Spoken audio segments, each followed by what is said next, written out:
ڕێز و خۆشەویستی هاوڕێیان خوشکان برایان ئەو کاتتان باش. ئەمڕۆ لەگەڵ مقدمێکی هەواڵگری گشتی سەر بە پاراستن ڕێزدار کاک شێروان سەعید کە ماوەی 11 ساڵ و 4 مانگ لە زیندانە نهێنیەکانی نیوەی سێ بەشی لەو 11 ساڵەی لە زیندانی نهێنیەکانی دەستگای پاراستن ژیانی برد سەرۆک سەردەمی نیادرتال و دوای ئەوە چەند ساڵێک لە زیندانی ئاسایش بوو ڕەنگی بلای بەشێکتان ناسراوە یەکێک بوو لە زیندانەکانی بادینان ئێستا خۆشبەختانە لەگەڵ ئێمەیە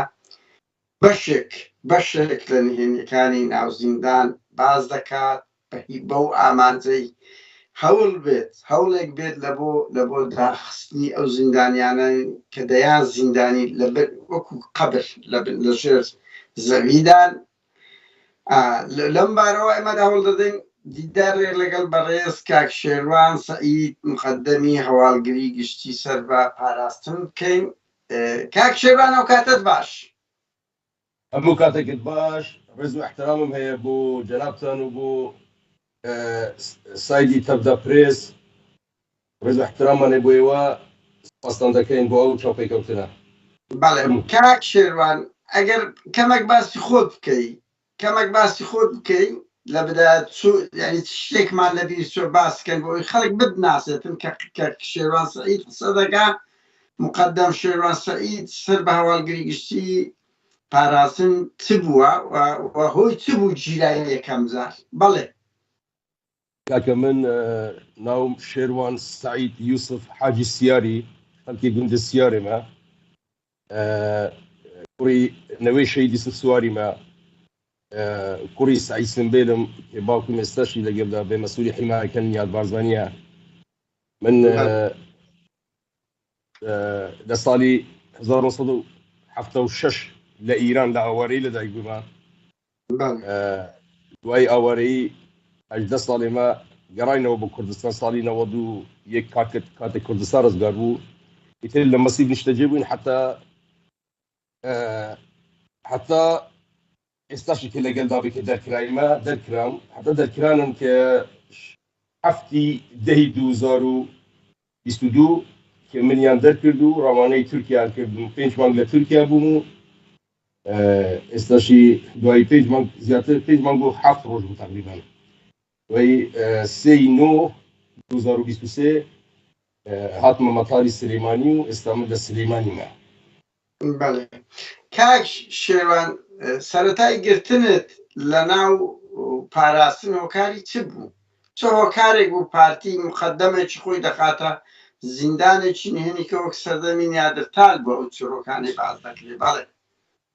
کاکە من مقدەم بووم لە دەستگای ئەمنی هەواڵگری گشتی بە دەستگای پاراستن. من لە ساڵی 96ەوە بەدەست خۆم نەبوو ئەو کاتێکی پێشمەرگە بووم پێشمەرگەی لەشکری تایبەتی یەک بووم کاتێکی ئێمە چوونە ناو هەولێر و بە چاوی خۆم بینیم کە دەبابەکانی حەزبی بەعس چۆن دەوریان لە هەولێردا و هەرێمی پارلەمان و حکوومەتیان شکاند و دەبابە و زیری عسکەری لەناو حوشەی پارلەمان و بینیم بەڕاستی هەستم بە سوکایەتی کرد. بەڵێ ئەمە هەندە ساڵە ئێمە خزمەتی چێ دەکەین چ خاینێک دەکەین کاتێک ڕسمەکانی مەسعود بارزانی و سەدام حوسێنیشم بینی لە پێشەوەی دەبابەکان درابوون ئیتر خۆم بەدەست خۆم نەبوو یعنی چۆن بڵێ خۆشەویستیەکی مام جێلال و کاکوسرت لەناو دلمدا چەسپا و کاتە تر من چەندین جار محاولم کرد پەیوەندیم بە ئیکەتی و بکەم بچمە ناو ئیکەتی بەڵام هەر جار دیار بوو بابم تلفۆنی بوو نیاد بارزانانی دەکرد نیاد بارزانانی دا هەرەشەی ئەوەی دەکرد کە بەلێ زنجیر دەکەمە گەردنت و بە دوو سێرە ڕادەکێشم ئیتر ڕێک نەکەوت حتا ئیتر ئەوە بوو گیرام لەسەر ئیکەتی کە بەڵێ وەکو ئەساس تۆ خیانەت لە ماڵی بارزان کردووە و جاسووسی بۆ یەکەتیت کردووە گیرام 6 ساڵ و 4 مانگ لەناو زیندانی نهێنی دەستگیر دانرام و دوای 6 ساڵ و 4 مانگ بەر بووم درەنگی شەو بوو منیان هینا ڕەخستنی تایبەت تەلەفۆنیان بۆ بابی من کرد گوتیان وەرە ببەوە وەتە 27 دەی 2013 بەر بووم من 2/6 2007 گیرام ئەو کاتەشتی گیرام کاک قادر کاک شێروان بەڵێ برای من ئەوە بوو کاکە لەسەر ئەوەی یەکێتی من گیران دەستگیر کرام تەقەن کاتی دەستگیرکردنیشم ئەوە بوو کە لە هەولێر منیان ڕفاند دوای ئەوەی کە ڕۆژی شەمبە بوو 2/6/2007 خێزانی خۆم برد بۆ شارە عەتبا بوو ئەوەی بمە لای دکتۆرێک نەخۆش بوو لە تاوی ئەوەش هەر دەبەنجەم لە ماڵی بەجێش بوو لەسەر تەلەڤیزیۆن بەبێ دەبەنجە چووم بەڵام کلاشنکۆڤ لە سندوقدا بوو لە دکتۆر دەرچووم بێمە ماڵی خەزوورم لە بەختیاری دیار بوو لە ترافیکلایتی لای جسرەکەی عنکاوە ڕێیان قەپات کردو لە پشتەوەش سیارەیان لەسەر دیئەم بوو سیارەکەم لەسەر پشتی سیارەی من لەند گروزەکە نزار مستو سەمەد بوو ئەوەی بەرپرسی ئاسایشی مەکتەبی سەرۆک ئەو تەنیشتشم سیارەکە ڕخستن تایبەت بوو پێشەوەش سیارەکی ئۆپتێرا ڕێک قەپات کرد هي ئاسایشی دیانە بوو ئیتر منیان ڕاپێش کرد بۆ مەسیح کاک شێروان چۆن کەشف بوو یعنی کو زاندرا ئەتو پەیوەندی تێ لەگەڵ یەکێتی نیشتیمانی کوردستان ئەوە جارێ ناتوانم کەشفی بکەم ئەوە دوای دەمێنی بۆ جهاتی تر کەشفی دەکەم ئێستا ناتوانم ئەو قسە بکەم هیچ کاتێک لەسەر ئاساییە دوای ئەوە جیرای تیان لێکردی کاک شێروان منیان برد بۆ سەرڕاش بۆ دەستگای پاراستن کە چوومە ناو سەرڕاش حتا وێری چاوم قەپات کرانە بوو بەڵام دوو کەس خۆیان لەسەر ملی مندا بوو لەناو ئۆپتێرەکەی ئاسایشی دیانە بۆی سرم بلنەکەم بەڵام من لەژێر چاو سێرم دەکرد حتا ناو سەرڕاشە لەناو دەستگای پاراستنیش بینی لەوێ کێ هاتمە خوارێ ئیتر تاری بوو دنیا گوایسی هاتو تورەگەیەکی بەسەر سەری من کردو یەکسەر گوت یە جەماعەتێ بەڵێ خۆیەتی و ببنە خوارێ منیان هینە خوارێ طبعا لە پشت قەستەخانەی مەسیفی کۆن ماڵی مەسئول بەرپرسێکی یەکێتی بوو یەکێک لە بەرپرسەکانی یەکێتی مەسیف ئەوان ژێرزەمینەکان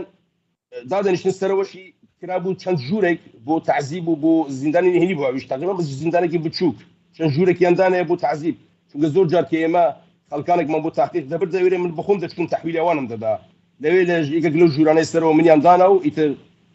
2 مانگ و 8 ڕۆژ لەوێ بووم لەژێر تاقیق بوون تاکو وێنەکە چێن دەرە کاک شێروان ئەگەر شوێنەکە لە مەسیفە لە پشت خەستەخانەی کۆنی مەسیف لە شارعکی پشتەوەی هەیە نەک دوو سایدەکە پێشەوە پشتەوە دروست خانەیەکی ڕوکنە ئاخر گەڕەکی مەسیف لەوێ دروست کرا بوو قەدیم ئاخر گەڕەک بوو ئێستا گەورە بووە چتە خوارێ بەڵام ئاخر گەڕ ئێستا ئەویشیان شەفەر لێدە چونکە کەشف بوو من گوتم دەزانم ئێرەکێریە یەکسەر کە هاتمەوە چوومە وێرە سێرم کرد شەفەریان لێدە سافیان کردیە حەتەقیان کرد بوو یار بوو شوێنەکەن ئێستا نەمایە لەوێ بەڵام ئەو شوێنە تایبەت بوو بە ڕێخستنی تایبەت و تحقیقات و تعزیبێکی وحشیانە لەوێ دەکرا منیان بردوێ 2 مانگ و 8 ڕۆژ لەوێ بوو دوایی منیان برد بە شەو منیان سواری ڕەفە کرد و چاویان بەستم و دەستپیان زنجیر کردم منیان برد دەسپیرک و منیان فڕە دەسپیرک بەڵام ڕاستە چاوم بەسرا بوو بەڵام من لە ڕێی دەمزانیەوە سپیرکە لەبەرەوەی لە لوفەکانی مەسیف چوومەخارەی هەستم کردەوە لوفەکانی مەسیفە کە لە سەیتەرەی شەقلەوە ڕاوەستە زانیم کە دانسی وەلگر زانیم ئەوە دەشتی هەریرە و کە لە لوفەکان سەرکەوت زانیم ئەوە چوو بە سپیرک و دوایی ڕاست لە دەستە ڕاست چوو ژۆرێ و دەنگی چەپی هات و ئەمە زانیم بە خۆی گوتمەوە قەڵای سپیرکە یەکسەر زانیم گەچی چاو ژەر قەپات بوو بەڵام زانیم دوایی لەوێ حرەسەکان گوتیان سپیرکە حرەسەکان تەمەن مەمنوع بوو لەگەڵ من قسە بکەن بەڕووی حالەت مدیری وێرێ ناوی ڕایت بابەکر کانیەلنجی بوو ناوی چی بوو کاک شێروان ڕایت بابەکر کانیەلنجی خەڵکی گوندی کانیەلنجی بارزان بوو ڕێکی سەرکەچەری کورتەباڵە بوو ئەو مدیری وێرێ بوو بەڵێ منیان بردە وێرێ و ئیتر ئەو زۆر جار بە حرەسەکان دەگوت ئەو دوو بادینیانە زۆر خەتەرە من و عەلی ئامۆزان بووین دەنگوت هەر کەس قسە لەگەڵ ئەو بادینیانە بکە ئیتر یان فەسڵ دەکرێ و یان سجن دەکرێت زۆر کەسیشان لەوێ نەقل و فەسڵ کرد لەبەرەوەی کە قسەیان لەگەڵمە دەکرد لەبەرەوەی حرەسەکان بارزانی بوون و هەمووش کوڕە شەهید بوون زۆربیان منیان دەناسی زیگیان بە من دەسووتا زۆر جار شتێک کێکێک دەهات مەسەڵەن جگارێک دەهاتن بە دزی دایاندام دەنگوت بخۆ ئەگەر مدیریش بزانی بە گران لە سەریان خلاص دەبوو بەڵێ کاک شێروان یەکێک لەو زیندانیانە بە تەمام پەیوەندی بە باوکت بکات بە شێوەیەکی زۆر زیندانە فەیدیان کرد ئەوە ناوی کاک شۆڕش بوو شۆڕش ئەرگوشی بوو عەشیرەتی ئەرگوشی بارزانی ئەم کوڕە زۆر کوڕێکی بەڕێز و چاک بوو کوڕێکی زۆر بە ئەدەب بوو جگارە مەمنوع بوو داهات بەدزی جگاری خۆی دەداما دەیگوت بکێشن ئەمن دەزانم من گوت چه ئازارێک دەکێشن ڕۆژێک هات گوتە شێروانە من چت بۆ بکەم گوتم ئەوە گوتم کاک شۆڕش تەنیا شتێکی دوتوانی بۆ من بکەی ڕقم تەلەفۆنی باب دەدەمت جەنابەت ڕقمی بابم زۆر ئاسانە دەتوانی لەبەر بکەی گوتێ نا ناتوانم بخۆم خەزمی دەکەم گوتم خەزمی مەکە ئەو بورجەی لەسەر قەلعەی سپیلدانرا بۆ جاسوسی و تەجەسوس لەسەر مۆبایلەکانی ئێوەیە کەشف دەبی گوت نا هیچ نییە المهم ڕقمی بابی منی دەکەن مۆبایلە خۆی خەزم کرد ڕۆژی سێشەمبێ بوو قرارە پێنجشەمبێ وەجبە دەگۆڕرا وەجبەی نوێدا دوو وەجبە بوون وەجبەیەک حامد ئەرگوشی مدیر وەجبە بوو وەجبەی تر سەرهەنگ ئیتر وەجبەی ئەمانە ئەوڕ و پێنجشەمبێ بگۆڕدرێ ڕۆژی پێشەوەی بگۆڕدرێ هاتن کوشتیان و لە پشت قەلعەی سپیلکیش فڕیان دەخوارێ بۆی پارچە پارچە بێ ئیتر ئەمە قەزیەکە گەورە بوو قەزیە گەشتە دادگای باوکی شۆڕش دیار بوو شکایەتی کرد بوو چار لە ئاسایشەکانی پارتی کە لەوێ یەکێک وڵات بوو ناوی ئێک ڕەشید بوو ئێک فەرهاد بوو ئەوی تریش نازانم ناوم لەبیر نەمایە ئەو چارەیان برد 6 مانگ سجنیان کرد لە مەحەبتە دوایی دیار بوو لە مەحکەمە باوکی شۆڕش فایلەکەی دڕان بوو گوت ئەم محکەمەیەکی عەشایریە و من ئەترافی پێ ناکەم کوڕی منیان کوشتیە چون ئێوە بەردەدەن ئەو چوار کەسە دیار بوو مەسرور بارزانانی تەلەفۆنی بۆ کرد بوو تهدیدی کرد بوو گوت ئەگەر دانەنیشی عائلەی هەنگۆ دخڕە بەبرینم یعنی هەموو عائلەکەتان لەناو دەبام دیار بەوە بوو لە تستان فەقیری دانیش بوو ئیتر قسەی بەڵام مۆبایلی شۆڕش ئێستاشی لەگەڵ بێ بەس بوونی دەکا دەنێ ئەو مۆبایلەی نافەوتینم ئەو مۆبایلی کوڕمە بوونی کوڕمی لێ دێ دایما بوونی دەکا ئێستاشی من جابم بۆ هاتیە دەڵێن بەس بابی بوونی هەناسەی ئەوە دەکەی مۆبایلی کوڕی خۆی دەکەی شۆڕشی کوڕێکی زۆر چاک بوو بەڕاستی بەس لەسەر هەواڵێکی وا بەڵێ کاک قادر ئەم زیندانێک بوو یعنی لە مرۆڤایەتیدا ئەم زیندانە ڕەت کراوە نەک لە وڵاتە دیکتاتۆریەکان تەنانەت لە زمانی نیەدان تالیش کە جەنابەت فەرمووت بوونی نییە یعنی ئەمە زەجەیەکی ترسناکە لەسەر مرۆڤاتی ئایا ئێوە دەزانن نەعەدالەتی ئەگەر لەگەل یەک کەسیش بکرێ واتە سوکایەتی بە هەموو کۆمەلگایەتی مرۆڤایەتی کراوە ئەمە ئەم زیندانە تۆ سێرکە لە ژوورێکی متر مربع بێ لایەکی ئەو متر مربعش توالت بێ واتە ڕوتوبە هیچ سەرچاوەیەکی ڕووناکی نەبێ پەنجەرەی پێوە نەبێ دەرگایەکی دووتانی کە ئەم دەرگا دووتانیەش مربعێکی بچووکیان کردیە لە ناوەندە شیشیان کردیە واتە تو ناتوانی سامونەکە بە تەنیشتەوە نەبێ بە پانیە نایەتە ژوورێ واتە دەست و پێت زنجیر و کەلەمچە بێ گلوپێت بکوژینەوە شەو و ڕۆژ واتە هیچ سەرچتو نەزانی کەی شەوە کەی ڕۆژە خواردن و خواردنەوە سەمونی وشک و پەنیرێکی سێگوشە یان سەمونێکی وشک لەگەڵ نیو پەرداق ئاوی گەرم فقط دوو دینکە نیسکی تێدا بێ یان گۆشتی بە چاوی خۆ نەبینی میوەجات نەبینی خیار و تەماتە ببتە ئەفسانە بوت شتێکی ئەفساناوی یعنی نییە زۆر سەیرە یعنی دەست و پێت کەلەمچە و زنجیر شەو و ڕۆژ تاری نەزانی کەی شەوە کەی ڕۆژە تەنیا ڕۆناکیەکی داهاتە ژوورێ لە ژێر دەرگا ڕۆناکی هۆڵی ئەو لای دەرگا بوو کە حرەسەکان تێدا دەدەنیشتن چاوی خۆمان بەو ڕووناکیەوە دەنەوە بۆی چاومان کۆرە نەبن ڕاشین و سەرشوشتن 6-7 مانگ 8 مانگ جارێک بە حەزی مدیر بوو هاتە گێزەری ئاویشیان پێ دەکرد ئاویان گەرم دەکرد 40-50 نەفەر 5 دقیقە فرسەتیان دەدا هەر ئاویەت دەکردەوە ئاوی سارد دەرەجەی حراری لە زستانی دەبووە 20 دەرەجە 25 دەرەجە ژێر سەفەر ئەو بە ئاوی سارد خۆمان دەشوشت بەتانیەکی زمانی شەڕی یەکێتی و پارتی لەوێ بوو کەسکەکان وەکو بەرد بوو هیچ سەرچاوەیەکی گەرمی نەبوو پێمان ڕەش دەبوو لە سەرمان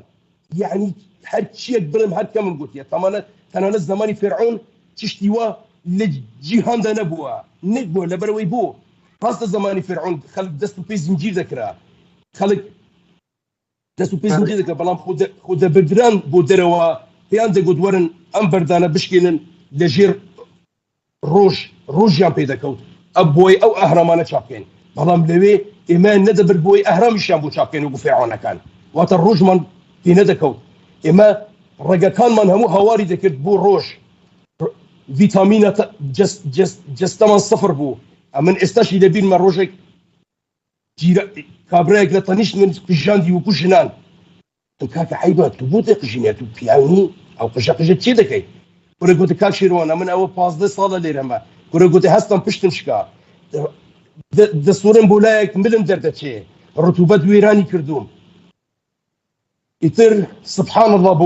بۆ گەورەی خوا بۆ ئەو زوڵمەی کە ئێستا خەڵکانێک بە ناوی دیموکراسیەت و مافی مرۆڤ و ئازادی بە ناوی شعاراتی نیشتیمان پەروەری و کوردایەتی ئەو زوڵمەی لەو ملەتەی دەکەن لەو ملەتەی کە بێئاگا لە هەموو شتێکە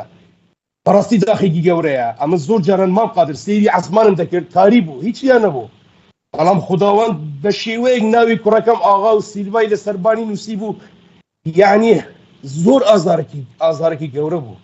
چاوم قەپات دەکردم گوت خوای هاو ناوە چینە بۆ دێنە پێش چاوی من پێم سیر بوو ناوی کوڕە کچی من بۆچی دەبێتە پێش من کوڕەکەم 5 ساڵ بوو ئاغا کچەکەم 2 ساڵ بوو من کێ گیرام و گەڕامەوە سیلڤا بوویتە 9 ساڵ ئاغا بوویتە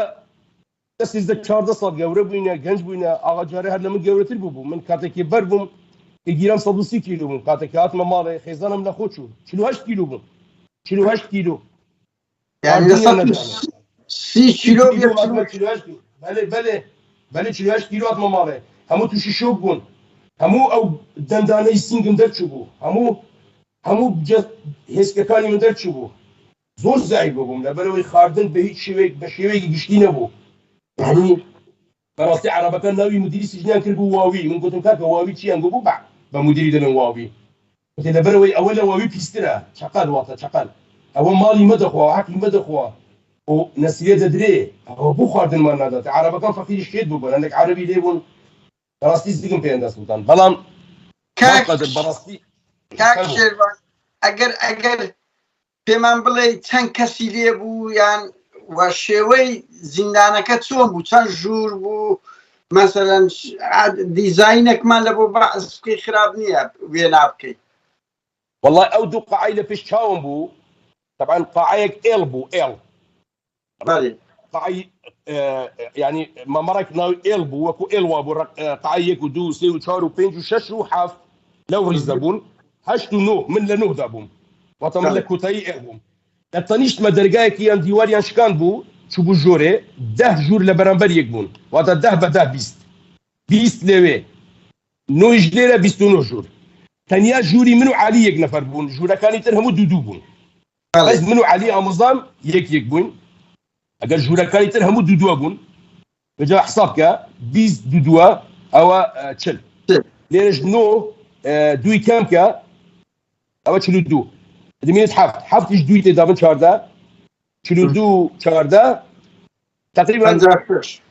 56 نەفەری تێدا بوو 56 نەفەری تێدا بوو ئەمە ئەو قەعانەی کە من دەمدیت نازانم لەو سپیلکە لەو شوێنی تر هەیە چونکە ئێمە بزدەبت لەو خڕ و خڕای بووین ئەوەی لە چوار دیواری قازنەی هەیە بزانی دوو لە پێشەوە دوو لە پشتن ئەوەی پێشەوە لای هەولێر ئەمە لەو بازنەیەکە بووین لە خوارەوە بەڵێ کاک شێروان چی تێدا بوو زۆرە زیندانش تێدا بوو طبعا کاکە ئەوەی لەو سجنەی بوون عەرەب بوون و کوردەکان یەکێتی بوون عەرەبەکان ئەوان دەیان گوت تیرۆریست بەڵام من دڵنیامە تیرۆریست نیم چونکە کابرایەک لێ بوو ناوی محەممەد بوو سوێندی بۆ مخارد گوت کا شێروان من لە ژیانمدا نە لە زمانی سەدامی بەحسی بوومە نە لە زمانی کوردان پەیوەندی بە حەزبەکەوە کردووە من هەموو ژیانی خۆم لە داوە ئیشم کردیە لە معمل بەفری مووسڵ معاششم 260,000 من خەریک بوو ژنێ بینم کارتەکانم تەوزیع دەکرد لە پڕە شۆرتەی عێراقی منی گرت و منی هینە تەسلیمی پێشمەرگەی کرد پێشمەرگەش منی ڕاستی نەبوو سپیل بێ مەحکەمە و بێ تاحقیق و بێ هەموو چیت منیان فڕەدایتە ئێرە ئەوە نزیکە 7 ساڵە لێرەمە والله بێگوناحم جا ئەو ئەبوو سارە پێی وەگیراون هەردوو دەستیان کرد بە نان نەخواردن تقریبا ئەبوو سارە 7 ڕۆژ نانی نەخوارد و مرد ئەنی پیاوەکی کەلەگا زەخم دوای 7 ڕۆژ بەڕاستی هەندی پشیلەیەکی ما مرد بەڵام لە ناو زیندانمانی گرتە تا مرد گیانی گرت حتا مرد بەڵام بۆچی ئەومانی گرت لەبەرەوەی کە ئێمە لەو سجنە بووین هەموو هەفتەیە داهاتن دوو جارە سوکاتیان پێ دەکردین دەرگان دەکردەوە یاڵا تەفتیشە ڕۆ لە دیوار دەستت بە عەسمان پێت بکەوە پێم زنجیرە ناکرێتەوە پێلەقەیەک لەو پێدەدا پێلەقەیەک لە پێەکەی تر ئەو کابرا عەرەبە ناوی ئەبوو سارا بوو مالشي لموصل لحي صدام برامبر بدال الزهور بوشي عدرسه قيدا من ودي ان شاء الله قبر بو بعائله ما بلي ساره بلي من زندومه وزن باشا ام كابرا كتفتيش دكن شقي لقوني ددن كرك هبو دولمري بو ناوي هلمت شقي لقوني دا ام كابراش من بخوم استشي كبصبو جناب الدكم دنجي لنا وجومه قلت كلب ابن 16 كلب بونستا ولامي لا قاتك شقي لقوني دا قراوا وكلكي لنا ودمو تشاوي دا كلي لدمو تشاوي دا هلمت لخوتشو يا هلمت لخوتشو تقريبا 2 ساعات 6 ساعات لخوتشو بوش خويناتوا يكسر اما جماعه تليفوني ابو دزقاي فراستيك شوي ساعات دوازي شوي هاتن يتريك حفله لها رجع ام كابران تعذيب دا ببلايس بدر نفيس قوشتيان رادك اشا تعذيب دا يتر ام كابرا بس هاوري ذكرت الله اكبر بس يعني جتان يبو نقولوا تعذيب وشتانا اكاكا قاعنا اكدتو احمد بك دنق ديتا من احمد كيفك دنق ديتا من طبعا كيما هاوري ذكر الله اكبر نهش يك حتى كذب خير كاكا بر الله اكبر يكذا دخل يتر او هابو اما تشونك زور بخوم كي قران من بردك طبعا اما لوي هم قران من بردك كاكشير بلو فينا سلو تشيروكا او هالمتا سل زنداني هوليرني او هالمتا نخير او هالمتا من بربوم طبعا بسيارم كرد ام كابريا سياري ولد قرج جنو من دالي دمري دشتا المانيا دروبا المانيا استلا المانيا لاوروبا فهيرام هالمد نايبا وشي كاكا قبزاني وبي اخوي كاكا طبعا همو اسايش كان يوري من ياند ناصي من عندك كانوا مناصين خلتك لويله ترسي من ناوي وهميا لخدانا ابو مثلا خمن دمزاني اما ناوي متينين هذا يقول من متينم لدري خم هذا يقول كرم امن دزر ناوي شي بوتي درو دكاي المهم ناوي وهميا هذا انا بوي نناس لينوا بله كاك شيروان بدنوي اوبي تو قلت 56 كسي ليبو باش عرب بو او كرداني يتشتي يعني او زندانيانا يتصالك بون وتناوي كد لبيرا بوي خلق خويا من للجوري كم بواسطة عرب كان قلت اخويا قلت واحد تحكي على واحد قاعه يمنك شوف هذا كردي شو اسمه يعني او كرداناوي تشيا والله بسياري ان كنت ناويان هنرا ونر جماعتي ديانا من بندي سيبو جماعتي قلت يا من جماعتي كاك علي زانياري لا ظالم لما البندي سي ما مستعلي دوي او ديار بو ناوي براك ايش ستار لالمانيا دجي ديار بو او بيش من اللي بو بابي مربو لخمانو داكي كوربو فلام استشي لقلدا برنبو او هنا رواب ظالم چونکه بربا ما اقدار دبوين شيتر اللبيرة زورم لبيرة كاكا كابراك يعني هنا اصايشي خوان بو ناوي خوي قوريبو كربو متين لا اوه هادبو لا اكري هادبو كفيلا زندان داريام كاوانا اما تينا كوركي زور چاك بو هستا چيكر هستا موبايلي خوي تحويلي ابو نشأتو ابو راميدا كي خزورو زاوي يكترن تليفوني خوي دابوان اوان يكو 5 دقيقه تليفوني ابو مالكاني انكر بو لموسل هر 5 دقيقه ب 20 ورقه وقت تشيل ورقه يورد بو ام ابو نشاد زور زنجي بو ديال ولا ابو نشاد ناوي كوركي دكتور نشاد لا موسل بخش ناوي مزاحم بو ديال زور برز وشاك بو يقول والله مني انكرت هذا ناتو هاوكاري مادي بيشكشي تيرورستان داكي كشي واجنيه المهم ديال با ما تشوفوا الورقه ديال موسل ورد بو اوي خوان بو يعني اصلا يجي خوان بودي هذا بس سجن ياكل او ندير لي عنده حتى تشاوي تقي هذو تشاوي تقينو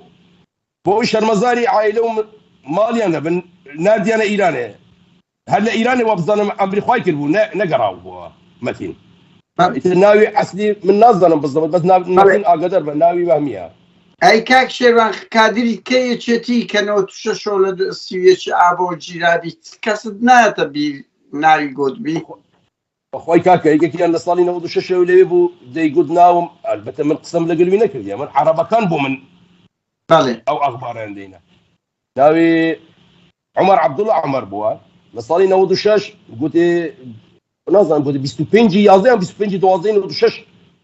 شو خزانم قلت برو بو مشوتيه كي بكره لا جركي سوريتشي انا مالي دياره هاد بوك شوتيكي بكره ديال بو مفرزيكي رخصتني تايبتو او وقت رشكري تايبت يجي وكاك وجهي ديال داير فين بدو ميكزامينو دايبان يتر لو رجاو فقيري لو زنداني هني ابو او زنداني حتى جاج بسبيكي او شي ليبو يتر خلكي تريشي ليبو مثلا خلكك لوي مرد براستي مثلا يكك لوي ناوي حاجي حسين بو حاجي حسين مرد جلطي مشكله دا كسك يتر او ابو صارم مرد لوي خلكانك لوي مردن براستي استابو باش بالله شيروان اواني مردن وابزان ما يتكان شان دزانه ونيا نادرين او زنداني هني كشوف بحياه انت شكاكا اما حرسنا كان بمنيان قلت كاكا اما كي مردن امن كاتك مرد شو بندرجي سيرم كر نايلونك رشيان هنا زنجيري بيو زنجيركي كردوا كابرا دو حراتونو قصقني نبيان قلت لدو خوان رادك اشا زور بتشوك ما بو لبروي حفتر بناني نخربو يتبدا زور بتشوك بو فرد انا ناو او ظرفو زنجيركي قبات كردو يتر فرديان فران ناو بيكابيتو حتى الدنجي بيكابا كم جولي بو كاتك دروي بتنشوا قلت ما حرصك كاكا وانا بو كده بنا وانا تحويلي مالي عندنا قلنا بابا او انا دبن لكنك شاي شيرين قلت كونك هي وكو بيروا يا سركي قبطه فراد دنا كونك هي وتر سركي قبطه قلت يتر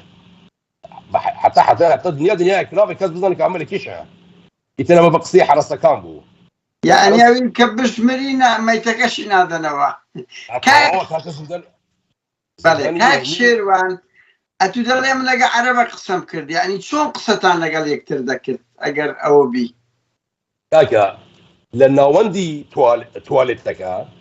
أو تواليت لأن وندي قاعك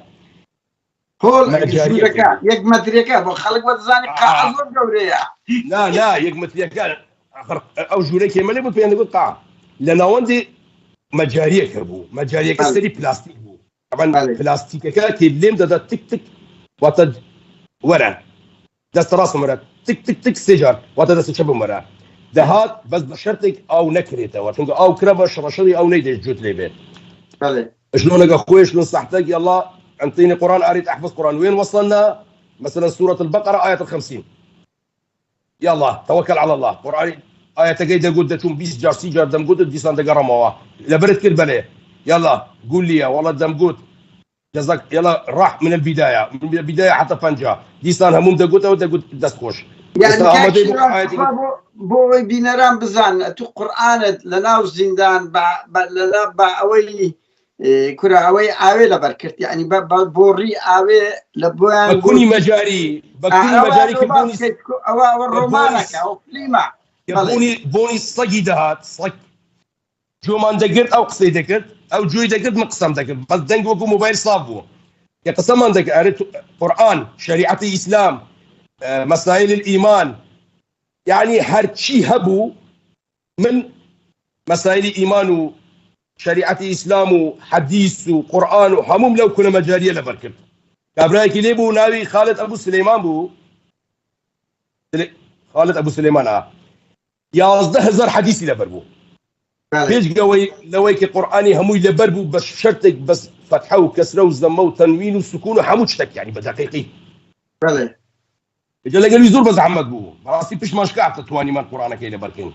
يعني زور جدا قلت رب العالمين ده قلنا رب العالمين زور عندما قلت رب العالمين ده قلت رب العالمين يعني حتى حوز زمه وكسري المهم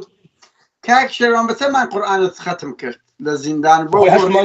هشت مانغوني ولوي بوم يتر بيزار بوم دست دميس خوب كوجن براستي قولوا بك لا دومتروني بو دقايق لي ودقايق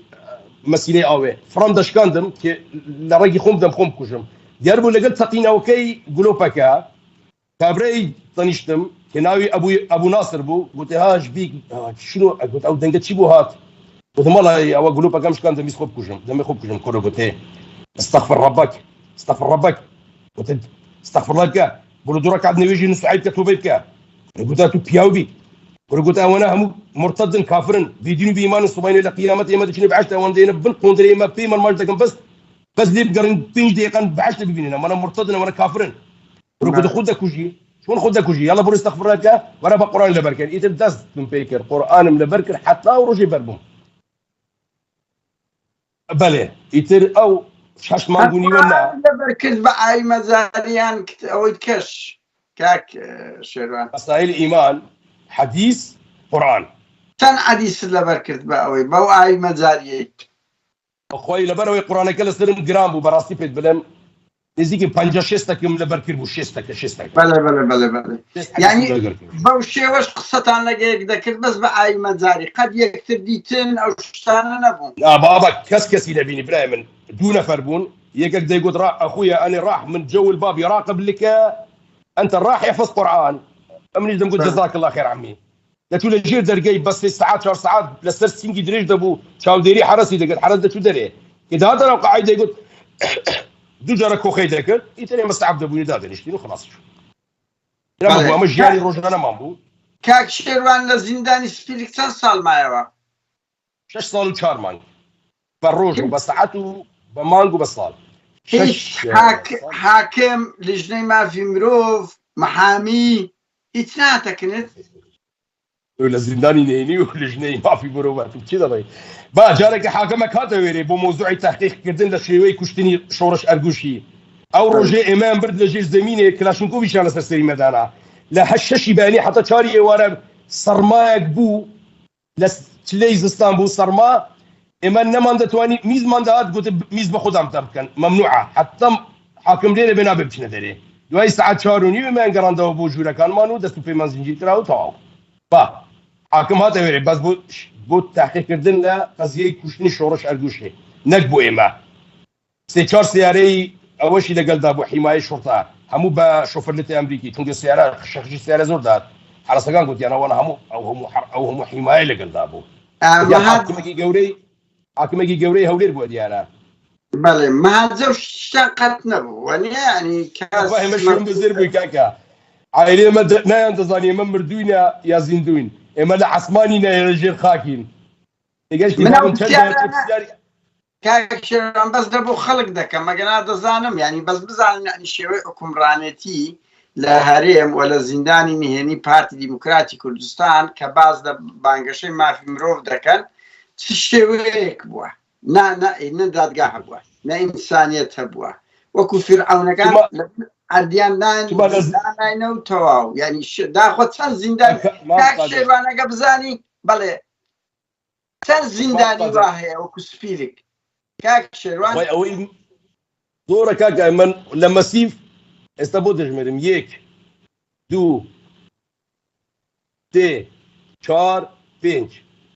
6 7 لما سيفو سرش حفتي ليها لما سيفو سرش حفت زنداني ني تاني شنو كان بلاي كاك شيروان اقدر دقونزي والله كاكا داوي اللي بدون ذكم لبنوي اولا موضوع امنياتها تصدق زحمه ابو من كلام ظل النيابه هي ظل النيابه زنداني ني حفتي لما سيفو سرش دون سرش بينج لما سيفي هي حاليا استكي قصه لك لازم ما جاء وكو سبيل كتيجن لبروي أقدر من صالك دواي أويك من بربوم تلفونهم بو حرسنا كدنا أويناين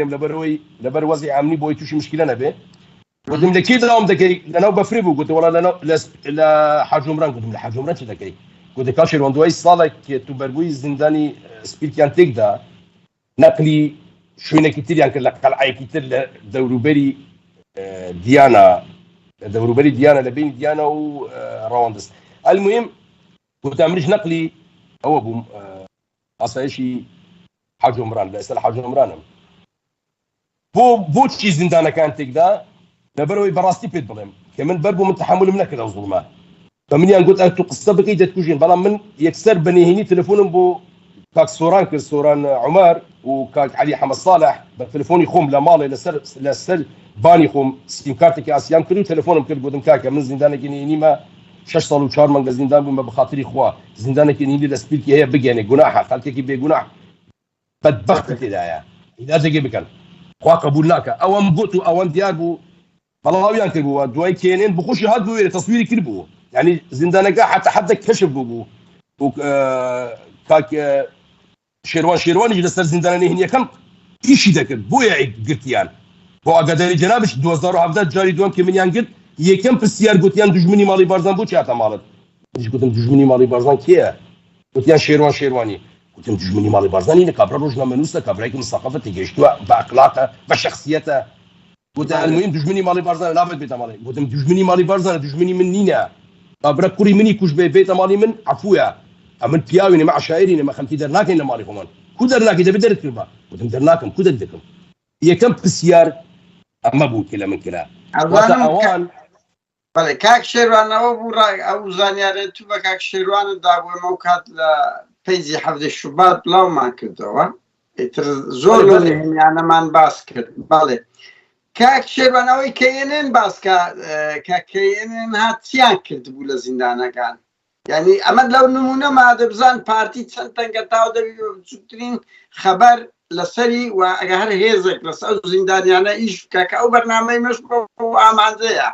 كاو زنداني هم يعني تركه مسرور بارزاني يعني بزدي مسعود بارزاني انقول لولا باز لخدا وبيغمبر دكنو جوجنانا دلي كتي هزاران كسل بنا وعدي وتائسه بزنديتيه لو دوزخي دجيتن هرتي يبرو بيد محكمه حكومه بي خوتا بله كاك من شيخ اسامه بن لادن هزاران كسن كشتيا ينابي بندي محكمه اعدام كي مال ميرام كي هذه أجر ياسانينا محكمة قانونية أي بخت هذه بونغ بس باسي سروريا صدقاً استمن رزق احترام ما يا من بريبياوكم و فلسفي من أويا روشت أخلاقي برز نهيني سركوتني مروبة هرجيز وهرجيز وكايتي بكسناكم بلام ليلة دواكي لبرز جنابي مسرور برزاني لبرز جنابي مسرور برزاني ويبرزه باسي دكم داودكم كوتاي بم زندانين يعني بيني بو دبرو اوي كتدايا وكوتو كوري هيا وكوتو كتي هيا وكوتو دايتي خيزاني هيا شرف وناموسي هيا يام بدا دادغاي بلام نتي وكو شيرواني بدي دادغاي رك بارتشكي السور لسر فايلي بدي بلي حاكم هندسه الحكمي بدا بحاكم بخوي حكمي بدا نقعتو بشوي عشايري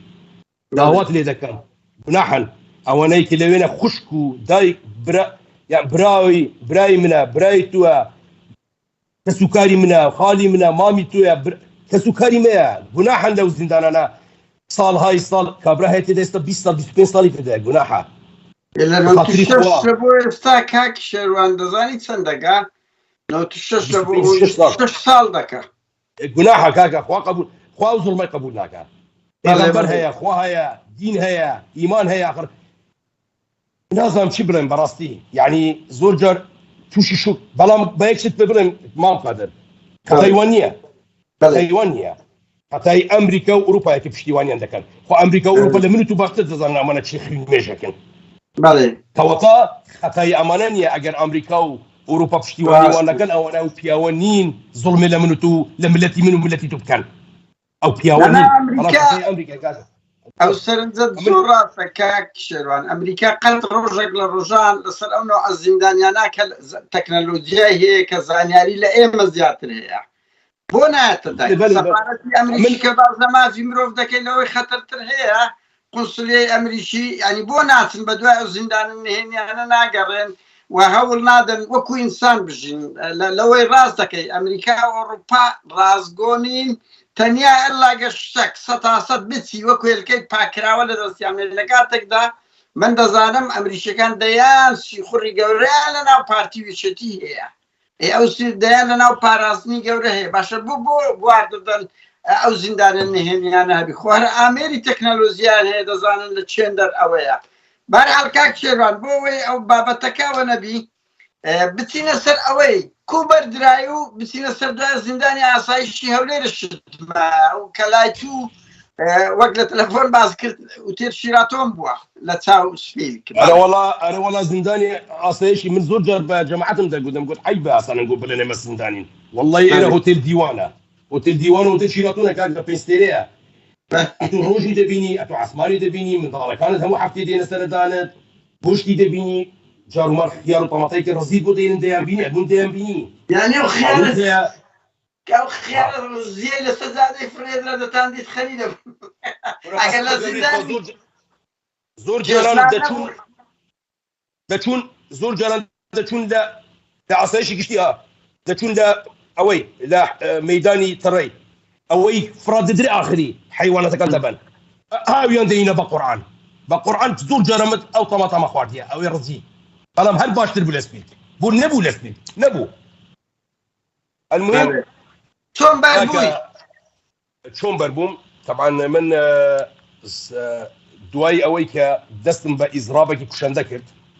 نزیکە 32 بوو 33 ڕۆژ بوو من نانم نەخوارد بەڵێ کە بوو 17 ڕۆژ زابطێکی پاراستن هات لەگەڵ کەرەوان زبێر بارزانی و دووسێ حرەسەک هاتنە ژۆرێ بە قاتوڕی باتەوە بە قۆندەری ئیتاڵی هاتە لەناو توالێتە لەکنە من لەسەر عەردی دانیشت سیر بوو چاوانی باشی گوتم باشم سپاس فەرموو گوتە حرەسە بینە ژۆرێ وەڵی 2 کارتۆن شیر بوو شیری ئولکەر لەگەڵ 2 کارتۆن شیری گلاس و ئەڵبالو و مۆز و پرتەقال ئەو شیرانەی ئولکەر نییە تورکی لەگەڵ 2 عەلاقە پڕ لە فستەق و لە نەستەلە و کێک و بسکوێت و شتیوە والله پەرداغێکی کردەوە 2 پەرداغە شیری تێکە دەیگلۆ منێک لە خۆ گوتوەرە با شیرێکی پێکەوە بخۆین گوتم وەڵا من ناخۆم کاکە من مانم گرتیەوە 17 ڕۆژە گوتە شێروان بخۆ جەنابی سەرۆک ئەتوی عەفو کردیە گوتم جەنابی سەرۆک من عەفوش کە من ناخۆم سوێندم خواردێ ئیلا دەبێ من لێرە بمبرم وی بابم بزانن لە دوو چی کەوتووە بە دوو کێ کەوتووە بەس لەبەر ئەوەی وی بابم جەنازەی من ببینێ بزانێ چی حاشەکی ئێستا ناتوانم بڵێم ئەخر دەبتە بێڕێزی کا چی خواردووە المهم دوای 3 ڕۆژی تر هاتنەوە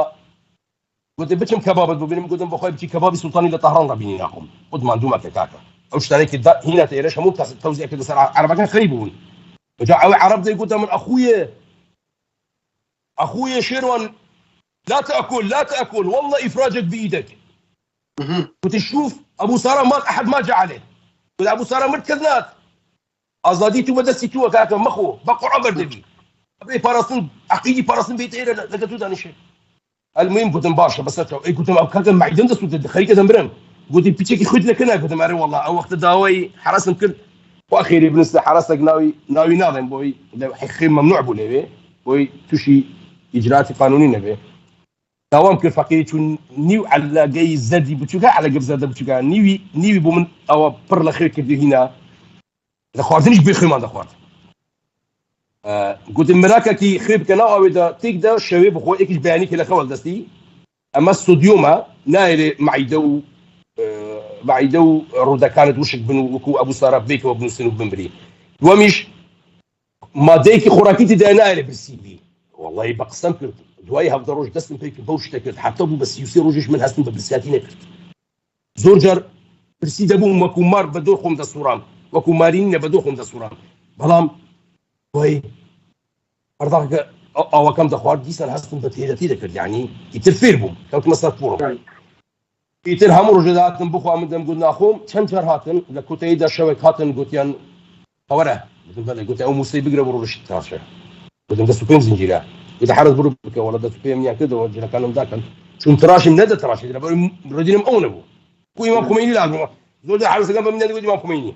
گوتم کاکە ئەو موسە خلاص ناتراشێ پڕ بووە گوتی یەکی تر بدەرێ یەکی ترم دار من ئاوێنان دا من خۆم تەفسیری خۆم کرد کە ئاوێنە موس مەمنوع لێوێ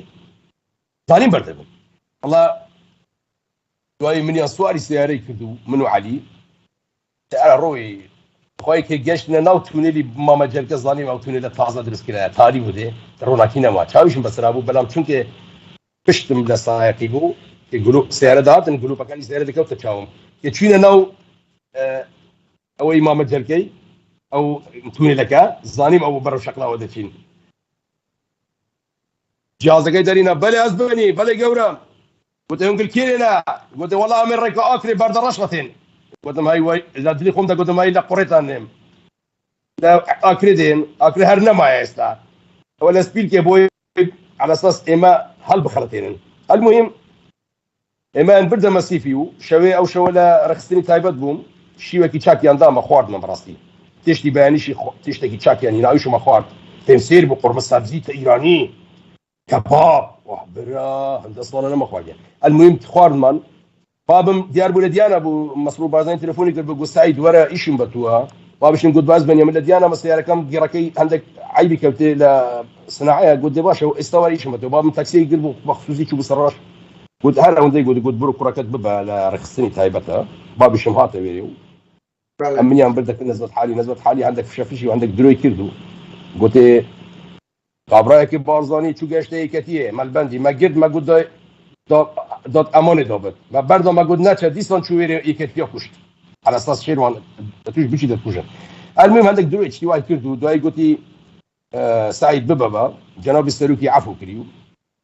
ما باش ندسي من قد من البرلمان هذا من دبو شو مالي بو باقي جين وقريانك وخيزانا بلاخوتشو جيران من هوار ذاك دايكم لسه شرعي ابو جيرانك كان بابي وبسياره هم وقفنا مالي بابهم وبقيامته انا وندا تمام لمالي هرنم دتوني باش مدري لبر خلقيه او دوكي لا تشوماني لا ولا صدعت وصدعت تمام دوي سيمان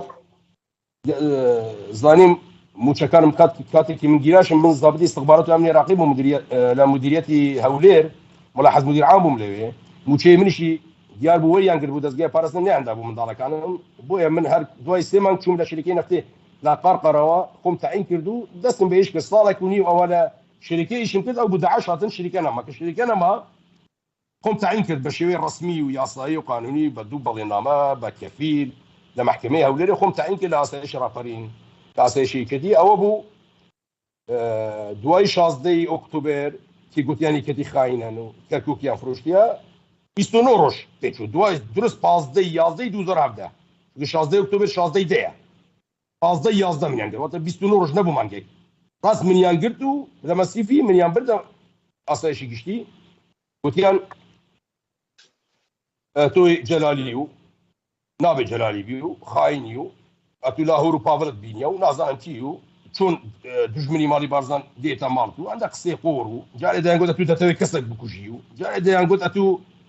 بيجي باكيكد لايك اليو نازانم هرجا قصي كان قدام قلت استبى من ظلم من سوتشي جيران ما قال جرت لك لكان دارك قدام اخر من يقول بس ديم تيكشوا بس من سوتشي جيران ما اي كنت ايدا هاد قلت كاكا اتو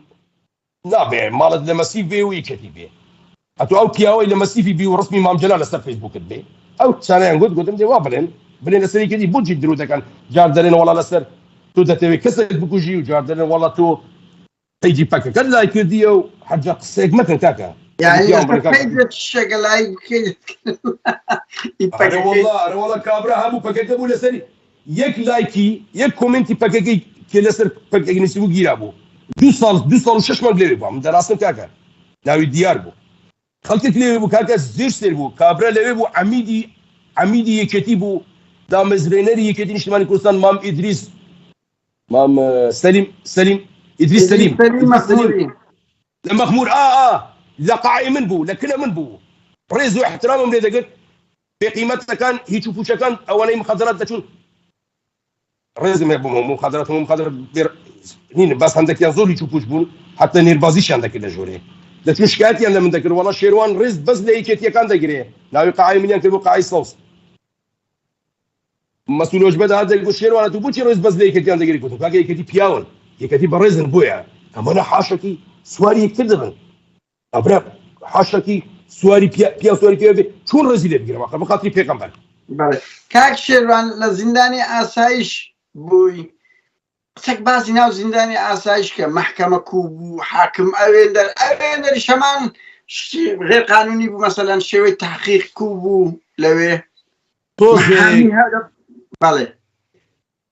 توزك فورما كي ياسايا مبكر بو بلام هر بشوي عشائري وغير قانوني بو لبروي كابره هبوا فايري اوها ورقه زرد يا لدا عند صار حكم بده حاكم وبياونيه بلنا كي اسايش وباراستن بس بتي بشي باراستن قوتي حاكم 16 سال بده شيرواني حاكم بزدلي ناوتشي من دون شيروان سعيد يوسف بروكرم 16 سال هر خلاص ابو لسرتي محاميك نيا وشتا برو بلدري لو يقصج القربان دو شقيان ليد دا يزوك اسم لو دو شقيان ليد او اسج بالتدري نيا بابا مو فيلم او مدرو كاكا تشتي حاكمي تشي محكمه اسمونه كاك شيروان اتو لو ابزان مراقب بوي هيت نمونه انا مراقبهم بهزاران كيسم لك انا كاكي من اخر من قول مدايك باسي هيك كيس لكم بلان من خلقي دناسم بناو اوها فايله كان بدي لبروي فاوكي شهيدي فرماندي يكتيها تو اما استبغض بكم ظلم كابره ابو لسر 500 غرامي لسر 400 غرامي 8 مانگ 9 مانگ خواردیە بەربووە کابرا 20 لەسەر 20 کیلو بۆیان کردیوە بە پەنیر لەبەرەوەی پارتی بووە بەربووە کابرا 300 غرامی پێی بووە لەناو سێرەی بەبێ ئەوەی 20 سەلمێنی کێویە نەیانتوانی 20 سەلمێن دەگوت ئێمە نییە 16 ساڵیاندایە لەبەرەوەی باوکی شەهیدی فەرماندەیەکێتی بووە ئاشتا من ئێستا دەتوانم ناوی باب و باپیری و خۆی هەمووی بڵێم بەس من نامەوێ هەموو ناوێک بڵێم ئەمە هیچ لەلایەک حاکمێک لێوێ بوو حاکمێکی هیچ و پوچ ئەگەر ئاساییە کاک شێروان ئاساییە ناوی دەڵێم حاکم غەریب دوای گیرە حاکم غەریب کابرای بردیە من ناوی کابرای ناڵێم بەس بە پی دەڵێم ڕێ سات سین بردیە ژۆرێ کابرا لە مەفرەزی ئاسایش گیرە بە شەو هیچی پێ نەبووە تەنیا موبایلێک و جانتەی پارەی پێ بووە بردیە یەک عەلاگەی ڕەشی ئەوەندەی دانا پێشتی کوڕم ئەوەی تووە کوڕم نا گەورم من نییە ئێستا توێ نا وەڵڵاهی من نییە من وەختی گیرام لە مەفرەزەیەوە ئاسایشەکان شایدن هیچم پێ نەبووە گەورم ئێستا تو نییە نا حرس کە شەلواری قایشی بکەنەوە یەکەم جار بەڵا قایشی کردەوە پێش گوتە زۆر عادیە وازانێت قایشی دەکەنەوە ئیتر درێن بڕۆ کاگە نابێ بە قایشەوە بچێرا قاعد گوتێ باشە قایشی کردەوە کە شەلواریش بینەخارێت گەورم بۆ شەلواری بینەخارێت گوتێ با سوارت بم لێرە هەموو با سواری حاکم غەریب گوتی سوار سوار دوای گیرا لە کۆتەیدا گیرا لە سجنی بوو لە قایسی منیان دەرکرد چوومە تورکیا 5 مانگە تورکیا بووم گەڕامەوە بۆ سلێمانی من نازانێکی ئێستا ینی تراژدیایشی زۆر گەورەیە مەسرور بازانێ ئەوە تراژیدیا نینە ئەوە تراژدیا لەوی تریشمانە کاکە ئەت ڕاستە برای من کابرا 9 مانگ گیرە 9 مانگ ناوی خەیرۆڵایە بۆی نەڵێن شێروان ناوی ناڵێ خەیرۆڵای عەرەبە 9 مانگ تعذیب درا بۆی بەس بڵێ من داعشم دەیگوت من داعش نیم من لە مووسڵ هەڵاتی بە هاتیمە کەمپێکی هەولێر ئەگەر من داعش بەم هەڵ نەداتم بۆ هەولێر لە کەمپێمە لە کەمپەی خەڵکیان دەگرت دەیانگوت بە تعذیب دەبێت ئیلا بڵێ داعشم ئەوەندە تعذیبیاندا بوو بە بەتانی ئەمن مراقبی قایەک بووم شاهدم بە بەتانی دەمان برد بە بەتانی دایانینەوە لەبەر خوێن جوگەی دەبەست بە بەتانی دایان برد ئەوەندە کابرایەکی بە ئیرادە و بە غیرەت بوو حتى 9 مانگەکە هەموو ڕۆژێ تعذیب دەیگوت من داعش نیمە و ناڵێم داعشم لە کۆتاییدا ژنەکان لە پێش چاوی سواری بوون ژنەکان هینە لە پێش چاوی سواری بوون هاتە ژۆرێ سەری خۆی لە سوژدە دەرە بە 5 ساعت بەس گریا سەری خۆی بلند نەکرد دەمگوتی سەرت بلند کە کاکە بۆ بلند ناکەی مەسعود بارزانی ئیدانەی سوتانی قورئانیش دەکەی یعنی بە جددیمە قورئان هەر ئەوە نییە ئەتوو بلات فیرۆز بی ینی خەڵکە نامێژی بکرێتە سەری بەڵێ نامێ مشتێک بڵێم من هەندێک شتی بڵێم دنیا وێران دەبێ وەڵڵی ئەمریکا و ئەوروپا هیچ نین جەبانن ترسۆکن من لە تورکیا بووم نامەم بۆ بایدن نارد نامەم بۆ ڕئیس ئەڵمانیا نارد نامەم بۆ ڕئیسی فەڕەنسا نارد بۆ ڕئیسی ئیتالیا ڕئیسی بریتانیا ڕئیس بۆ وەزارەتە خارجیەکانیان بۆ هەموو ڕێکخراوەکانی مافی مرۆڤ نامەیەکم نووسیە دوای بۆتان دەرێرم بە ئینگلیزیم نووسیە خەیاڵی شتێکی خەیاڵیە دەبێ بکرێتە ڕۆمان بەڵام درۆ دەکەن هەموویان دروستنن تەنیا سەفارەتی دەرەوەی کەنەدا وەڵامی منی داوە گوتێ ئەگەر دەتەوێ بێی دەبێ خۆت بگەینە ناو خاکی مەئیمە لەوێ لە تورکیا هیچمان بۆ پێ ناکرێ من دەرکراوم نە ڕێگای پێشەوە ێرە ڕێگای پاش بچمە پاش دەمکوژن بێمە پێش ئەمە چ بکەم ئاخر چ قوڕێک بەسەری خۆرکەم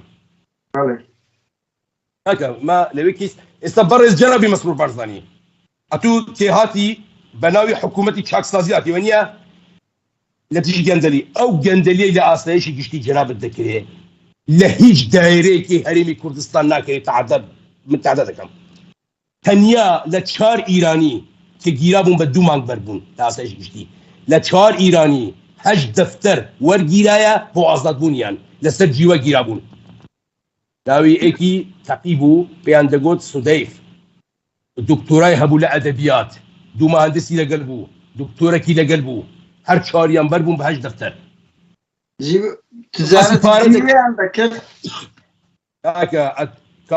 کابرایان گرت خەڵکی کوردی تورکیا بوو 6 دەفتەریان لێستان بۆی بەردەن 6 دەفتەر دوای بەریان نەدا وای بەشی مخدرات ئێوە گڵا هەندێکیان گیان بەڵام زوبەر کاکاتی درۆژە و دەست بەسەر بوون ڕۆشتن المهم ئەو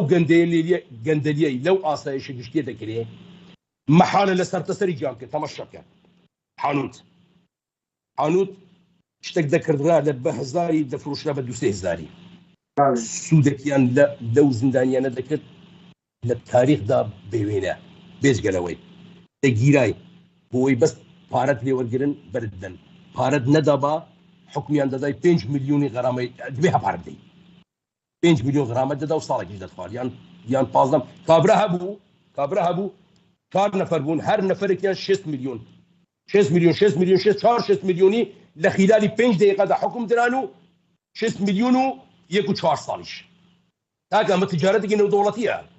والله وبالله لەو ئاسایشە ئەوەندەی پارە بوو پارتی لە ئاسایش بەڵێ کاسبن تجارەتی باش دەکەن کاسب والله وبالله ئەو پارەی لەو ئاسایشە دەردەچێت لە 10 بیرینەوتەی زیاترە بەڵێ مەسەلەی دەستدرێژی سکسیت باس کرد کۆمەڵێک زۆر زیندانە بوو قسە بوو ئەتا لەسەر هەندێک مەلا و من نامێ ناو بدەم یعنی ژنیان هێنا مەمە ئەو چیرۆکانەمان زۆر باس کردێکە من هاوڕێم هەبووە لە زیندان دەیگوت قادر جاری وا هەبووە منداڵ و ژنی ئەو عەرەبەکان ئەگەر عەرەبیش بن کورە هەتا داعشیش بن نابی کافریش بن نابێت دەستدرێژی بکەیت کافر و داعش و کافر فەرقی نییە لای ما دێم دەگەی يعني هر کەسێک بین ئینسان شێروان دەستدرێژی سکسی لە ئاسایش زۆر بووە ئەڵێن هەبووە من شخصی خۆم یەکەم جەرمنیان بردە سەرڕاش کە منیان بردە ژۆرێ وایسی بارزایی دانیش بوو نزار مستەفا دولەمەری بوو لەگەڵ نەزەت حالی بوو بەرەوانیش لەوێ بوو سیدادیش پێم وای دانیش بوو لەبەرەوەی دەنگی نەدەکرد بەڵام من هەستم کە سیدادی دانیش نزار مستەفا دولەمەری زانی چی بەم وت وتێ بە من دەڵێی کوسرت چی بە توی گوتییان ئەو شەوە ژنەکەت ببین حاشەکی ئەو هەلێ بکەین ئەو هەلێ بکەین زانی چیم گوتیان من گوتم ئەوە هەنگوو پارتی نین هەنگوو بەحسینە لەبەرەوەی ئەو سیفاتەی کە تو باز دەکەی سیفاتی بەحسە بەڵام حتا ئەتوو ژنەکەم دەبەی حاشەکی گوتم بابم ژنی هەر هەمووتان دەگیێ بەو نەسەقسەم حتا شەقێکیش لە مندا وتێ زمانە زۆر درێژە يعني یەکەم سەرفەتا لە توش بە هەڕەشەی ژنەکە بە منیش باز کرد بۆیە کاتێکی بەر بووم بە هەموو قووەتی خۆم بە دوو گەڕام بۆی بەس دەست و پێی بشکێنم برام لە سویس هاتەوە نیچروان گوتە و باسی ژمرای من کردیە بە قورئان گوتی دەبێ ژنەکەی ئەو هەڵێ بکەم گوتم نا ئەو بێقیمەتە بێخلاقە بەس دەچین دەست و پێی دەشکێنین زۆر بە دوو گەڕام بەس خۆی پێشانی منەدا جەبان ترسنۆکن والله ترسنۆکن گاوی جەبان و ترسنۆک نەبێت نەوەکانیشیان پێیان شەرم دەبێ ئەو جۆرە بابانیان هەیە ئەو جریمانیان هەیە کاک شێروان ئەمە چ شتێکت لا گرنگە کە بە بینەران بڵێ یان شتێکمان نەبی ئەگەر بەڕێزت بڵێ لە زیندان تاعاان بەرلەوەی من قسەی کۆتایی بکەم کاک شێروان هەر 2011 ساڵ و سارمان گیرات گیرا ئەوە هاتەرە بەبێ ئەوەی هیچ ئەوراقی حاکم و شتیوا لە بیتن ئەوەی شێک لە کۆمیدیاکانی تری پارتی دیموکراتی کوردستان و حکوومەتەکەی ماڵی بارزانیە کە 11 ساڵ و 4 مانگ گیرا بەبێ ئەوراق گیرا بەبێ تۆمەت بەبێ تاقیق و هەماشت هەر بە قسەیەک گیرا و بە قسەیەکی بەر بوو بەڵێ کاک کاک قادر بە یاسای گیرا ئێوە نازانن تەبەناون ئەو یاسا تایبەتە بە ئێمە بە عایلەی بارزان بەپێی یاسای عەشایری برگەی خێلەکی مادەی هونودە سوورەکان ئەوەی نازانن برگەی چ کاک شێروان بەپێی یاسای عەشایری مادەی هونودە سوورەکان برگەی خێلەکی لە یاسای ساڵی 96 ئەوە یاسای تایبەتە کەسێک نییە بەڵێ کاک شێروان شتێکت ماوە بەخوای کاکە ئەو کەیسانە بە ڕۆژێک و بە دوو ڕۆژ و بە ساڵ خلاص نابن بەڵام لە کۆتاییدا من لەو زیندانە نهێنیەدا هەندێک فەلسەفەم بۆ هات بۆیە حەز دەکەم لەوێ پێناسی ئازادیم کرد کە ئازادی واتە ڕزگاربوون لە بەندی نهێنیەکانی دەسەڵاتێکی خوێنمەش ئەوانەی بیانەوێت بە ئازادی بژین پێویستە بۆ ئازادی بمرن ئەوانەی نایەوێت بۆ ئازادی بمرن دەبێت باش ئەمە بزانن لەم کوردستانەدا کە ناوەڕۆکەکەی دیکتاتۆریەتە شایستەی ئەوە نییە کە بە ئازادی بژین بۆیە ملەتی من ملەتێکی دوگماتیزمە ملەتێکە کوێرانە بە دوای شت دەکەوێت ناخوێنێتەوە بزانێت ئەمە چین هەر بەکوێکێرانە بەدوان دەکەون و هیچ شتێکیش لە ڕێباز و لە ڕێگای حزبەکان نازانن. بۆیە من لە خۆی بەزیاد بێ دوای ئەو هەموو ساڵێکی گیرام کە منیان بەردا تاقان من نیشتا لە سجنم منیان برد ڤیزام بۆ لێدام و هەر لە سجن بووم دەستگیرکراوی منیان برد پاسپۆرتی بۆ من و منداڵەکانم چاکران و هەر لە سجن بووم منیان برد وەکالەت عامەی ڕەهایان پێ ئیمزا و مۆر کردم کە من نیشتا زیندانی بووم چونکە من شەشی 10 ساعت 12 شەو بەربووم 24 کاتژمێر بە مندا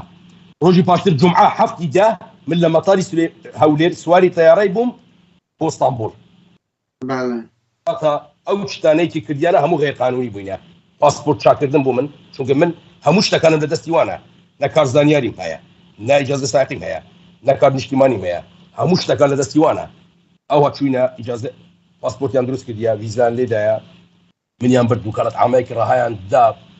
لە من وەرگرت بۆ ئەوی ملک و ماڵی من هەموو بفڕۆشن. منیان فڕادە تورکیا 5 مانگ لە تورکیا بووم 5 مانگ و 7 ڕۆژ دروست نوی سێ من سواری تیارە بووم بە عایلەوە هاتمە ناو سلەیمانی دانیشتم. ئێستاوە نزیکەی 3 مانگ زیاترم لە سلەیمانی. ئەخوای بەزیاد بێ ئەو ئازادیەی لە سلەیمانی هەیە دهۆک و هەولێری هەمووی دەینێ. کەس عەزیەتت ناکە، کەس ناڵێ ماڵت لێکێیە، کەس لێ یعنی زۆر سیرە دەڵێ ئێرە وڵاتێکی ترە، ڕاستی ئێرە شوێنێکی ترە، ئێرە کوردستان نینە بەڕاستی. من ئێستاشی زۆر خۆشحاڵم کە لە سلەیمانیم، من لە سەری کردی گیراوم. زاری دووەم زاری یەکەم و دووەم بەڵێ حتا دەمرمیش هەری کردی دەمێنم و یەکەتیش دەمرم بۆ لەبەرەوەی من پێم وایە یەکەتی من ناڵێم باشە لەبەرەوەی هەموو حەزبێک خراپی خۆی هەیە، بەڵام دڵنیە بە لە سەدا هەزار لە پارتی باشترە، يعني 1000 جار لپارتی باشتر. آره والله. المهم کاک شێوان دیدارمان لەگە خەڵکی کەس کردیە یەکێتی شەوانش زیندانی وایان هەیە، بەس بەهەرحاڵ ئەمە ڕێز دەگرین لە بیر و بۆچوونی تۆ ئازادی بۆ والله ئیبراهیم من باوەڕ ناکەم زیندانی وا بێ شەو و ڕۆژ دەست و پێت کە لەم زوونجی ئینسان ئەگەر حەیوانیش سجن بکەنانێکی هەر دەداتە حەیوانەکەی بۆی نەمرێ لە بەرسا فەقیرەی. زیندانەکانی کوردستان زۆرە بە هیوان شەرم بکەنەوە مەسئولانە لە چیابوونەوە ئازادی کەسی ئەو بەعس خەڵک شوێن بزری نییە، بەعس دەیگرت ئیعدامی دەکرد، زۆر بە ئەوە کەڵەگایی بە هەزارانی ئیعدام دەکرد بە شوێن بزری نەبوو. زانی بۆ چونکە بەعس پیاوەرە دەیگوت ئەمە دیکتاتۆرم و دیکتاتۆری حکمی خۆم دەکەم ئەمانە درۆ دەکەن دیکتاتۆری بەڵێ ئەمانە درۆ دەکەن دەڵێن ئێمە دیموکراسین کەچی لەژێر پەردەی دیموکراسیە، لەژێر پەردەی دیموکراسیەدا یعنی صرف دیکتاتۆرینە، یعنی لە دیکتاتۆرینە دیکتاتۆرترن. بەڵام ئیتر خوا ئیشەڵا ئاوەک بەو ئاگرە دەبکە، ئیشەڵا ئەوانەش عاقل دەبن، ئەو زیندانانی هێنیانە قەپات دەکەن بۆ جارێکی تر ملەتی کورد بەڕاستی ملەتی کورد ماندووە. ئەمە ئێستا زۆر ماندوومە، 11 ساڵ لە زیندانێ بم، دوای بێمە ئێرە کەسیش لێم نەپرسێ و کەسیش مەرحەبام نەکە، بەڕاستی ماندوومە. ڕزیشی دەگرم لە هەموو سەرکردەکانی کورد، من قەت بێڕزی ناکەم، من لە عایلەیەکم پێم عیبە سوباینی سوکایەتی بە ناوێک بکەم، من کە زۆر شتم لێرە نەگوت، زۆر شتم بە هەزارم شتەیە ئەگەر بڵێم بەڕاستی کاک شێروانەوە بۆ ئەوەی بۆ ئامانجەمانە کە ئەو شتانە تەرک بکرێ، یعنی ئێمە لەبەردەستە مام قادر ئەمن کتێبەکەم لەبەردەستە بە ناوی لە کوردستان هەرگیز باران نابارێ، پێشێکیەکی جوانم نووسیە و هەندێک 5-6 وەرەقەشم نووسیە. ئەو کتێبە تقریباً 400 حتا 450 لاپەڕە دەبێ. ئەم کتێبە هەموو حەقایقی تێدایە، بەڵام نامەوێت لێرە لە عایلام قسە بکەم لەبەرەوەی زۆر شتەیە. مەسەلەن ئێستا من باسی تۆ دەکەم، تۆ خود لە ماڵێ لە من تۆڕە دەبی، گوناحیە توش نابێ، من ئەو مافە بە خۆم نادەم کە ناوی جەنابەت بێنم، لەبەرەوەی احتمالە ئەتویان بەردایە بە هەندێک شەرت و شروط. ئێستاوانی من ناوی تو بنم دەوەرە کاکە شێروان بۆ ناوی تو نامە دەبێت ژانێوان کەش بپارێزین. کاک شێروان بەڵێ دوایین قسە ئەمە کۆتاییمان پێ ئەوە هیچ قسەمان نەما، هیچ پرسیارمان نەما، ئەگەر شتێکیشمان لەبیستی ئیتراوڵ دەدەین بۆ جاری تر دیدار دەگەر بەڕێزت بکەینەوە. لە کۆتاییدا من دەڵێم بیر و باوەر و ئیرادەی پۆڵاینی من بوو، هۆی ئەوەی کە تحملی ئەو هەموو ساڵە زیندانی نهێنی بکەم ئەگەرنا مەحالە ئەوەی من بینیومە لە زمانی فێرعۆنیش کەس بینی بێ و ئەوەی من بینیومە زەحمەتێک پیاو بتوانێت تحملی بکە ئاسن ناتوانێت ینی ئاسن لە بەرامبەری هەل دەبێت دەبتە ئاو تر داوام لە خوای وایە ئەمانەش بێنە سەر ڕێی ڕاست دەست بەسەر ملەتی خۆدا بینە خوارە ئەوە ملەتی توە ئەوەنە دژمنی تۆ نین من ئێستا ملەتی تۆمە باوەڕت بەخوایە بە سوبحانە تەقە لە تو بکرێت دلی من دەستوتێ یا من دەست بەچەک دەبم بۆی دفاع لە تو بکەم خۆ کابرا عەرەب نایە یان تورک نایە دفاع لە تو بکە دێ دەبێ هەر من و تۆ و ئەوی تر و ئەوی دفاع لەو خاکەر بکەین ئێمە ملەتی توینە ئێمە دژمنی تۆ نینە دەست بەسەر ملەتی خۆتان دەبینە خوارێ و ڕێز لە ملەتی خۆتان بگرن بۆی گوناحە ئەم ئەزمونە بە ئاسانی لەناو بکرێت دەزانی چی زەحمەتێکمان ئێمە عائلەی ئێمە شەیدی سوسواری لە 57 و حتا ئێستا لە شۆڕشدانە لە شەڕدانە گوندی مە 146 شەهیدمان هەیە بۆ ئەو حەزبە ئاخر ماندوو بووینە کاکە وێران بووینە نەوەی شەیدی سوسواریمە ئەوە لە ناو زیندانی نادرتالی قەدیمیان دانای کاک زۆر سپاس بۆ دیدارە سپاس بۆ کاگرەزەر شکار ئەو ماوە زۆرەی لەگەڵمان بوو سپاس بۆ تۆ سپاسان دەکەم احترامم بۆ ئێوەی بەڕێز ئەمە لێرەش پێویستە سوپاسی یەکەم جەنابەت کاگرەزەر و کاک مەکی و قەناڵی KNN قەناڵی NRT CNN سلێمانی هەموو ئەو قەناتانە پۆلیتیک پرێس و هەموو ئەو قەنات و ڕۆژنامەوانە بە تایبەتی ڕۆژنامە نووس ئەیهان سەعید من لە کۆتاییەکانی لە سەرەتەکانی 2002 نامەکانی منی لە ئاسایشی گشتی هێنا برد و تەسلیمی ڕێکخراوەکانی مافی مرۆڤ و قەناتەکان و سۆشیال میدیا و ڕۆژنامە نووسەکاندا بۆی بەڵاو ببتەوە کە بوو بە هۆی ئەوەی کە من دوای 11 ساڵ و 4 مانگ بەربم ئەگەر چی لە وڵاتی خۆم دەرکرام و ملکومانم هەموو ڕۆی و ژیانم هەموو ڕۆی 6 مانگ لە تورکیا بووم 5 مانگ و 7 ڕۆژ و گەڕەمە سلێمانی بەڵام ئەلحەمدولێ شوکر دیسان سوپاسان دەکەم ئێوە بەڕاستی سەبەبی ئازادی منن ئەگەرنا من نە کەیسم هەیە من نە حاکمێک منی بینیوە نە یاسا دەزانم من لەکوێم نە مەحکەمە بۆیە من زۆر سوپاسی ئێوە دەکەم ئێوە ڕۆژنامە نووسەکانی کوردستان ئێوە تەلەڤیزیۆن و قەنات و سۆشیال میدیا و ڕاستی ئێمە سوپاسی ئێوە دەکەم ئێمە ئەمن تا ماوم سوپاسگوزاری ئێوەمە جەنابتانن هەمومان ئامانجە ئیشمان کردیە کۆمەلگای کوردی وەکوم کۆمەلگایەک ڕێز لە تاکەکانی بژیرێ خەڵک ئەگەر هەر شتێکی لەسەر بوو قانون لەسەروی ئینتیقامی حزبی و بنەماڵەیە بیتن زۆر سپاس کاک شێروان زۆر سپاس بۆ دیداری تری بەدوا بێت زۆر سپاس سپاسی دەکەم ئەو ماوە زۆرە لەگەڵمان بوون و بە هیوای هەر کەسێشکات لە هەر حزبێک یەکێتی بێت لە دەڤەری سەوز بێیان زەرد کە تاوانی دەستگا ئەمنیەکانی لایە بابێ پەیوەندی بە ئێمە بکە بۆ ئەوەی سنوورێک دابدرێ بۆ زیندانی نهێنی بۆ تەعزیب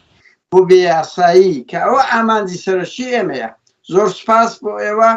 بە هیوای ئەوەی هەموو زیندان نهێنیەکان و کاک شێروان ئەوە ڕۆژێک لێرە